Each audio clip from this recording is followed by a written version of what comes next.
আসসালামু আলাইকুম। ওয়ালাইকুম আসসালাম। আপনার সাথে একটু কথা বলবো, হ্যাঁ? জি আপনি যে ৪ দিন না ৫ দিন আগে মনে হয় এসেছিলেন আমার কাছে। জি ৫ দিন আগে আসছিল। ৫ দিন আগে বাচ্চাটার কি সমস্যা নিয়ে আসছিলেন? স্যার ওর মুখে পেটে হাতে পায়ে সব জায়গায় লাল লাল র্যাশের মতো কি জানি বের হয়েছিল। র‍্যাশ আসছিল। হ্যাঁ হ্যাঁ এর আগে কি জ্বর ছিল বাচ্চাটার? জি স্যার ৩ দিন একসাথে একটানা জ্বর ছিল। ৩ দিন ৩ দিন ছিল। জি ৩ দিন জ্বর থাকার পরে আপনি অন্য একটা জায়গায় চিকিৎসা নিয়েছিলেন। জি স্যার তাই না? জি একটা চিকিৎসা নিয়েছিলেন। চিকিৎসা আমার যতটুকু মনে পড়ে আরকি। চিকিৎসা নেয়ার পরে জ্বরটা আসার ৩ দিন পর থেকে এরকম র‍্যাশ আসছে। জি জি ১ম মুখে আসছিল মনে হয়, না? প্রথমে মুখে জি মুখে, স্যার ঘাড়ে। মুখে ঘাড়ে এই যে গলার এই পাশে। এই পাশটাতে ছিল। জি স্যার এরপর যেটা হলো ওদিকে তো একটা চিকিৎসা শুরু করছিলেন ওই ডাক্তার সাহেব। তো ওই চিকিৎসাটা মনে হয় আমি কিছুটা রাখছিলাম। হ্যাঁ? জি স্যার এখন তখন বাচ্চাটা কি ওই সময় কি কাশি ছিল?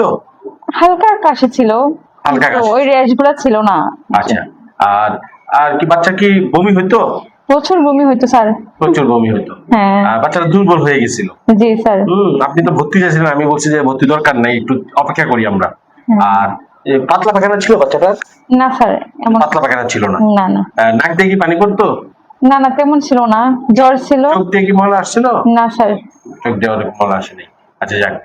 এখন যেটা হচ্ছে শুধু লাল দাগটা বেশি ছিল। জি স্যার এটা কি চুলকাইতো? হ্যাঁ হ্যাঁ শরীরটা? চুলকাইতো হ্যাঁ চুলকাইতো শরীরটা চুলকাইতো। জি স্যার আচ্ছা এরপরে আপনি তো খুব আতঙ্কিত ছিলেন।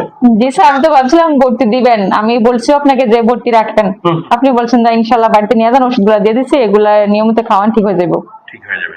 আচ্ছা এরপরে এই যে গেলেন, যাওয়ার পরে কি ভয়ে ছিলেন খুব? জি স্যার অনেক ভয়ে ছিলাম মাশাআল্লাহ আস্তে আস্তে ওষুধগুলো আর এই যে লোশন দিয়েছেন এগুলো দেওয়ার পরে ইনশাল্লাহ কমে গেছে। কমে গেছে। জি স্যার আচ্ছা এই বাচ্চাটা আপনাদের বাসা কোথায়? স্যার ক্যান্টনমেন্ট মোটামুটি ক্যান্টনমেন্টে। ওদিকে গিয়ে এই বাচ্চাটার কি আসছিল এই যে ওখানে আর কারোর কি এরকম লাল লাল দাগ টাগ ছিল? না স্যার ওরে শুধু শুধু ওরই ছিল?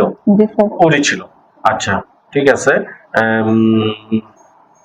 তখন এই যে আমি যেটা বলতেছিলাম যে আপনি কি বাচ্চাটার কি কোনো টিকা টোকা নিছেন? টিকা?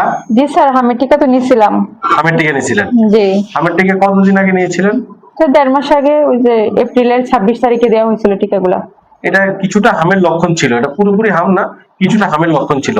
আমরা সাসপেক্টেড হিসেবে এটারে গণ্য করছিলাম আর কি। হ্যাঁ, তো যাক এখন তো আলহামদুলিল্লাহ ভালো। জি স্যার আলহামদুলিল্লাহ এখন এখন ভালো। ভালো আমি আছে। আমি বুকও দেখলাম অনেকটা কমে আসছে, তার লাল লাল দাগ গুলো কমে আসছে। জি স্যার তা আমার মনে হয় যে আর টেনশন করার দরকার নাই, আপনি মোটামুটি ভালো আছে।